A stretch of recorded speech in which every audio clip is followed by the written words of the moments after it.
Peresepolis Rising.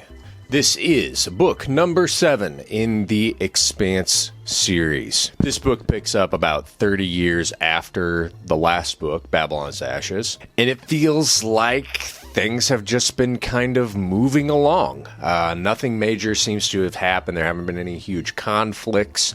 The OPA, Mars, and Earth all seem to be getting along. The OPA is in charge of shipping routes and also like ring gate access. They found their place and have that kind of bit of power that they've always wanted. Things just seem to be going overall pretty good. The crew of the Rossi, they're all older now, thanks to some modern advances in drugs. They can all live even longer. Conveniently for us, the reader, they just pop pills and continue to live on. So they're not actually that old. But in this book, the main plot line is that a new power is emerging from a nation called Laconia. They've had 30 years to go and colonize a planet through the ring gate, and in that time they've built themselves into quite the powerhouse. And they're led by a man named Duarte, who believes himself to be the person who can bring the solar system and the universe that they now are all a part of into an age of utopia. It's his job. He believes he can do that. And so they begin to enact that plan on the rest of the solar system and all of the new colonies that are spread across this universe. Oh, and they've also been dabbling in using the proto-molecule in all of their technology, which is kind of what's allowing them to have this kind of a takeover so easily. Laconia is super dominant. They're able to take control of pretty much everything with little to no effort whatsoever.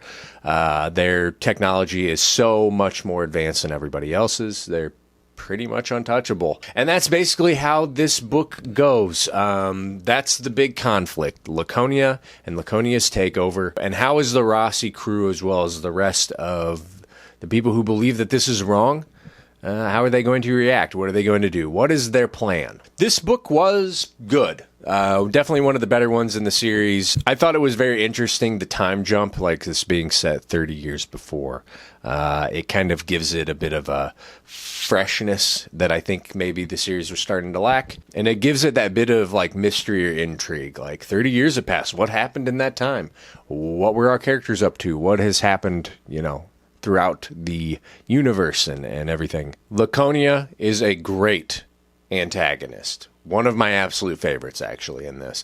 I feel like coming off the heels of Babylon's Ashes and how it kind of felt like maybe a step backwards, this feels like a great leap forwards, a logical place and a logical antagonist for this series to go, of humans who feel that they have mastered the proto-molecule, and it's incorporated it into their society and their technology and are now using it as a way to control everyone, while also not fully understanding what the implications of doing that might be. And Duarte as a person is also really interesting. It's definitely one of my more favorite characters of this series, even though he's a big bad. I think that one of the things that this one does better than what had come, the last couple of books, so the stakes they're high in this, and I like that, and that's what this series is demanding, especially this late in the game. We need to up the ante here, and I need to feel like something is really at stake.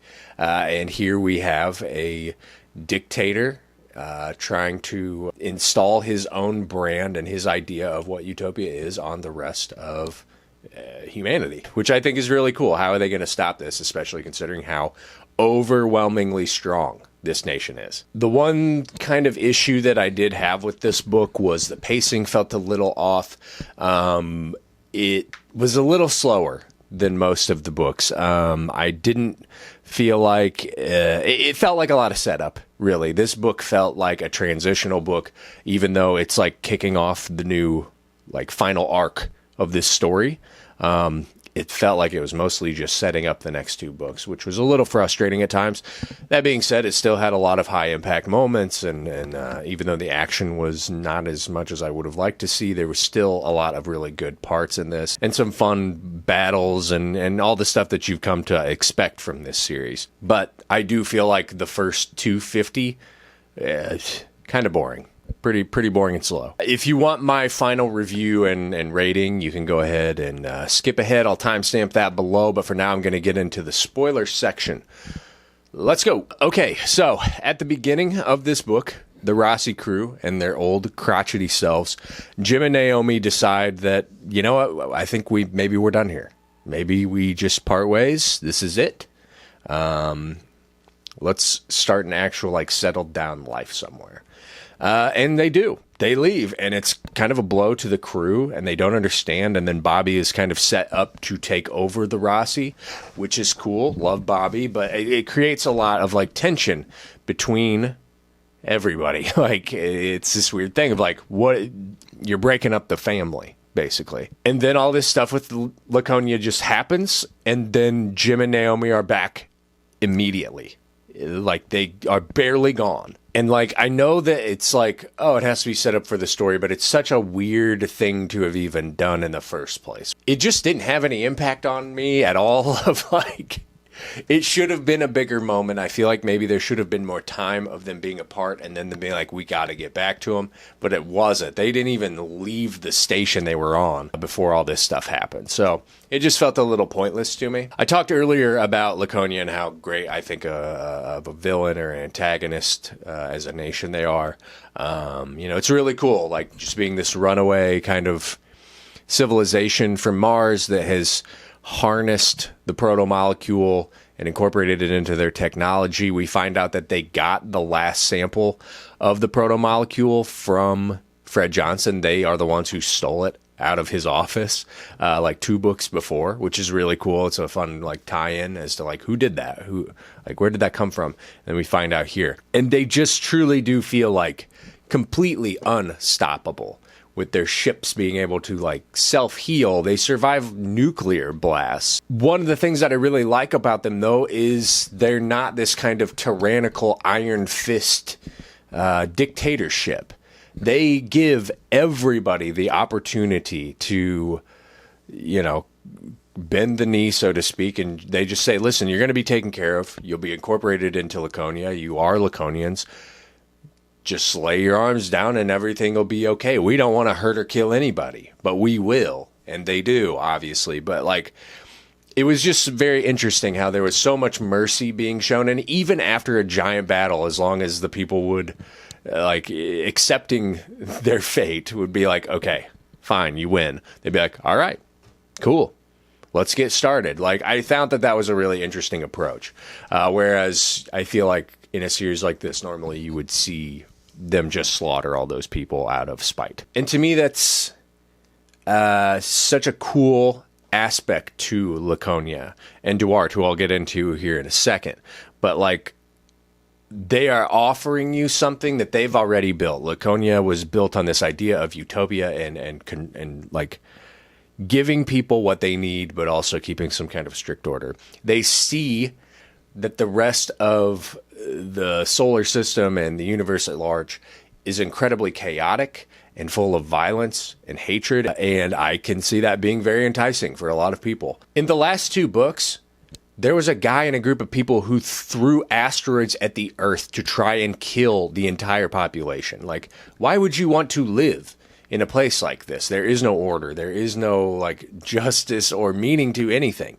Maybe I'm just cynical, but I mean... This sounds kind of better to me. But then that leads to Duarte. I like this character a lot. He's so interesting for being a villain because a lot of his ideas make a lot of sense, honestly. And he is not your typical, sociopathic dictator. He does seem to have some kind of conscience. He doesn't seem to want to be inflicting harm or pain on people. Not intentionally, at least. He does what he thinks needs to be done. He does believe in doing the right thing. And he believes that what he is doing, his mission, his entire agenda, that is what this universe needs. It has to be this way. You could argue all day long about if he's right or if he isn't, but again, you can look at everything that's happened in this series so far and all of the chaos and death that has occurred and how that's not happening on Laconia that he controls, and it's like, I mean, maybe he's not completely wrong. Maybe this isn't the way to go about it, but, I mean, Avasarala, still alive somehow. Love that old bat. But I thought for sure she'd be dead by now. The proto-molecule, too. Really glad that it's back. I think in the past couple books I've been saying that it just feels like something's lacking. And that proto-molecule is one of the most interesting aspects to this story and kind of the one thread through everything. And it's been missing. And now it's back. And it's being used in a really different and unique way. And I'm glad that it's there. And then we get this black sphere appearing in one of the Laconian ships after they use their weapons because they don't understand what they're doing with this technology, which was awesome because that ties back into Cibola Burn, which I think I said in that review, having read on, Cibola Burn has just become one of my more favorites, like one of the top books in this series for me, because I think of things like this. It brings it all back around, and it makes that book even more important because we're seeing things that happen in that book happen here now. The action in this book, I said before, it's kind of few and far between. A majority of the things that happen in it are like big space battles with Laconia versus whoever's trying to swat them away, which never works.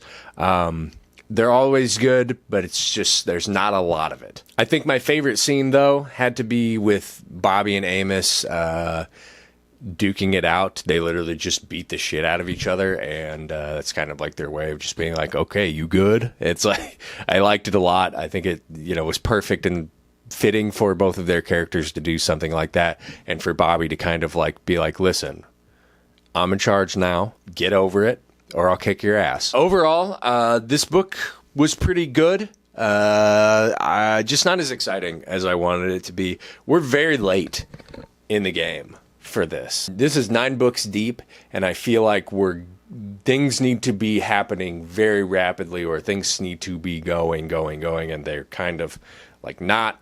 And I don't like anything that is just set up for the next thing. And that's a lot of what this felt like. It's still good. But definitely above average for the series. I wanted just a little bit more out of it, I think. Overall, I gave Persepolis Rising a 4 out of 5. I thought that it was really good. It had a lot of really fun parts, pretty emotional, especially Rossi Crew stuff was very good. Those relationships playing off of each other and new dynamics forming. The stakes are super high. It sets up the next book really well. Excited to see what happens there. Yeah, pretty good. What do you think? Have you read Persepolis Rising? Leave me a comment. Tell me what you think. Be sure to like this video, subscribe to my channel, and as always, thanks for watching. Bye.